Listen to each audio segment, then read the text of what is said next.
420 posts on your feed. Needs 10 pieces of content a day. I think just people need to be doing less and doing it better. So the hypothesis is that unless you're an influencer or a content creator, and I think too much of that kind of a business model where actually the model is the media, that's really not relevant in especially B2B for founders and CEOs, but you're gonna have to be posting. And so the question is, how often? Patty. That's the belief, is I think volume keeps going up the last few years. There's been a lot more posting, a lot more noise. AI's hitting now, which is gonna be even worse. Even the function of someone liking a post has changed to just an appreciation, to almost like a people will see what I'm liking. And so there's this weird dynamic that's emerging. When it comes to rhetoric, I think there's two things I'm going to be really focusing on. So naturally, you're going to have your pathos, which is the emotion in an argument. You're also going to have logos, which is your facts and data to support it.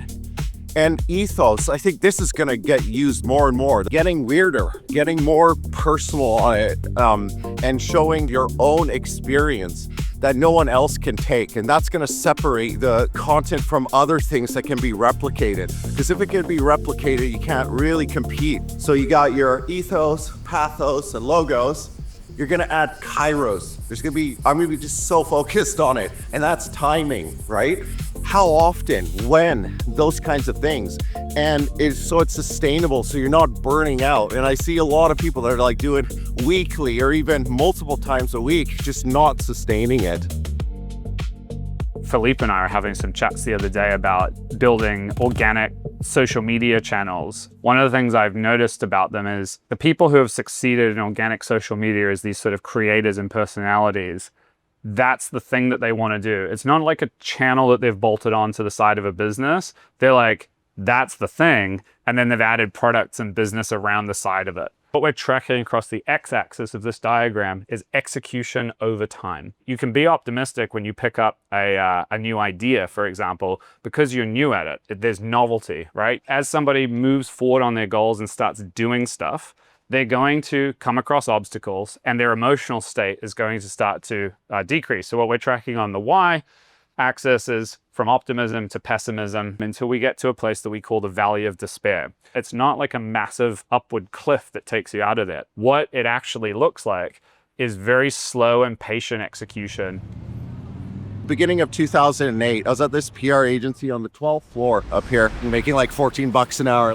I worked a lot on media lists. I would take maybe 50 or 100 different media publications, put them in a spreadsheet, and then I'd shortlist probably the top 10, right? The most valuable ones I would get most of the time. And sometimes in PR, we would do what was called an exclusive. You would offer to one publication, they could break the news because they had more influence than anyone else. I want to do like 4 campaigns next year. That probably means 4 videos that actually matter. Okay. What do you think is going to happen when I hit it with optimism? There's this, I think, internal battle with a lot of entrepreneurs that they feel like they also need to be content creators. And that means coming out with 1 post a day and doing things that are really outside of their comfort zone, which is fine. I'm all for doing things out of your comfort zone.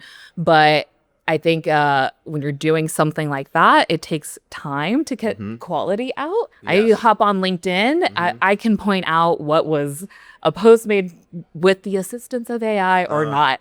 And I think even comments nowadays, too. I know people are responding in the comment section from an AI thought. I think your point's bang on. That's why it looks same. But what's different is, I think, quality. So at least a 7 out of 10, maybe an 8 out of 10. Like, even if you pumped out a ton of volume, it's not going to reach anyone, right? Yes. That was different a couple of years ago. Yes, absolutely. I've noticed from your videos this past year that, we did a video together. It was just a small clip that I was a part of, but it was so fun being in the comments section of that video. Yeah. People were enjoying the jokes. People were enjoying, nods to your past and your history. And I think it felt like a more organic conversation.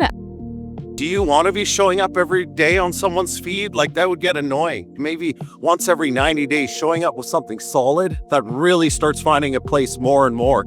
And so what do I think for social media? I think for the business to business side, more slower, more intentional, more personal experience gets into it, and less just tons of stuff that looks like everyone else pumping out volume, because it's just not going to resonate. Add to that AI, just volume keeps going up. It's a fun thing to wrestle with, is how can you add more of the weirdness in? Your own personal stories that no one else could like steal and rip off and remix.